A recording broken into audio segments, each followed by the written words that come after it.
Tariki ya 9 Amata mu mwaka w'1994, leta y'abicanyi yakomeje umugambi wayo mubisha wo gutsemba abatutsi hirya no hino mu gihugu.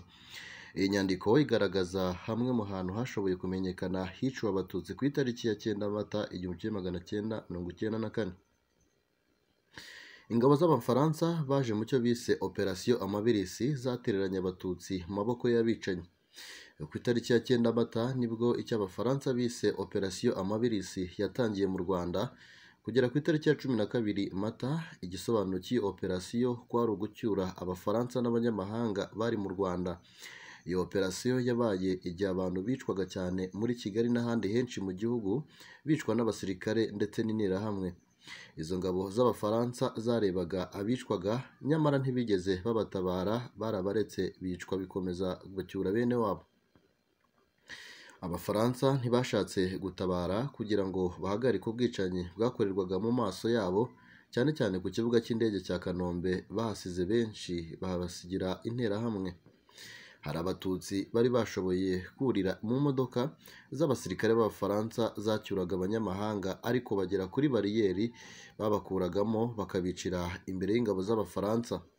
Imiryango yari irimo abashakanye hagati y'Ubufaransa n'Abanyarwanda barabatandukanije, abanze gutandukana barabasiga. Mu marira menshi, abagore bashakanye n'Abanyarwanda basabye ko abo bashakanye n'abana babo babatwara, baranga. Abakozi ba ambasade y'Ubufaransa cyane cyane Abatutsi barasigaye, abenshi baricwa.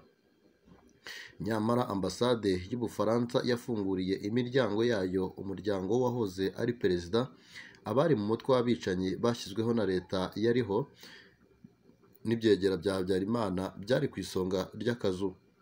Abatutsi bageragezaga kurira urukuta rwa ambasade y'Ubufaransa barakubitwaga bagasubizwa inyuma, interahamwe zikabica. Abakozi bo mu nzu yareraga imfubyi Aruferina Sainte Agathe yari iya Agatha Kanziga, umugore wa Habyarimana, baratwawe, ariko Ubufaransa abwima ubuhungiro abana ba nyakwigendera Minisitiri w'Intebe Agathe Uwiringiyimana, wari umaze iminsi 2 yishwe n'abasirikare b'u Rwanda bayobowe na Majoro Bernard Ntuyahaga. Icyemezo cyo gucyura Abafaransa nticyafashwe indege ya Habyarimana ikimara guhanurwa, cyangwa se iminsi 2 yakurikiyeho. Icyo cyemezo cyafashwe n'abanyepolitiki bashakaga guha ingufu ingabo z'Ubufaransa. Ingabo z'u Rwanda zari ku rugamba. Uwo munsi umuryango wa Habyarimana n'abandi bahezanguni buriye indege z'Abafaransa bajyanwa i Bangui bakomereza i Paris.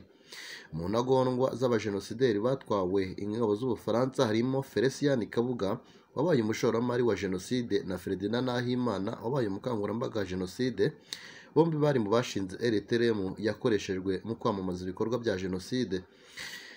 Ishyirwa rya guverinoma y'abicanyi yari iyobowe na Kambanda. Igitondo cy'itariki ya 8 Mata, Bagosora yakoranije abayobozi bagize Hutu Power kugira ngo bashyireho guverinoma. Bose bavaga mu mashyaka y'abahezanguni. Ishyirwaho ry'iyo guverinoma ryabereye muri ambasade y'Abafaransa. MRND yari ihagarariwe na Matayo Ngirumpatse, Edouard Karemera Vice Perezida, ndetse na Joseph Nzirorera umunyabanga mukuru. MDR yari ihagarariwe na Frodoir Karamira, Donat Murego. PR ihagarariwe na Justin Mugenzi na Agnes Ntamabyariro. PSD yari ihagarariwe na François Ndungutse na Jacinthe Nsengiyumva Rafiki. PDC ihagarariwe na Jean-Marie Vianney Sibomana, Celestin Kabanda ndetse na Gaspard Ruhumuriza. MRND yashyizeho Dr Theodore Sindikubwayo nka Perezida wa Repubulika. Bagosora nawe ashyiraho Jean Kambanda ku mwanya wa Minisitiri w'Intebe. Iyo guverinoma yari ifite gahunda imwe gusa, gutanga umurongo w'uko jenoside igomba gukorwa mu gihe cyose, gutanga intwaro, gukangurira abaturage gukora jenoside no kuyisobanurira mu mahanga. Abatutsi biciwe kuri Paruwasi Gatolika yitiriwe Mutagatifu Vincent Paroti i Gikondo muri Kigali. Tariki ya 9 Mata 1994, interahamwe n'abasirikare barindaga Habyarimana bishe abatutsi bari bahungiye kuri Paruwasi Gatolika yitiriwe Mutagatifu Vincent. w'abaparoti igikondo bagera kuri 500. Kuri uwo munsi ingabo za Loni zaboneye ubwicanyi bwakorewe abatutsi biganjemo abana muri kiliziya y'igikondo. Uyu munsi kandi ntabwo abasirikare ba leta batwitse abatutsi bari bahungiye mu mudugudu wa Nyakabanda ya kabiri munsi ya hoteli Baoba. Ikinyamakuru cy'Abafaransa Liberation nicyo cya mbere cyise ubwo bwicanyi jenoside mu nyandiko yanditswe n'umunyamakuru Philippe Sepe wari mu Rwanda. Abatutsi bakomeje kwicwa hirya no hino mu gihugu ahantu hanyuranye nko muri Kibungo, Kigali, Ruhengeri na Kibuye. Kuri uyu munsi kandi abatutsi bari bahungiye ku misozi ya Murama, Murundi, Mwiri, Nyamirama na Kabare mu karere ka Kayonza, kimwe n'abari bahungiye muri Paruwasi Gatolika ya Kabuye mu murenge wa Jabana mu karere ka Gasabo barishwe. Interahamwe zishe abatutsi muri segiteri Nyagatare ya mbere mu karere ka Nyagatare ndetse n'abari bahungiye kuri Paruwasi ya Zaza muri Kibungo aho guhera ku itariki ya 9. Ubwo bwicanyi bwarakomeje, ababarirwa hagati ya 500 na 800 barishwe.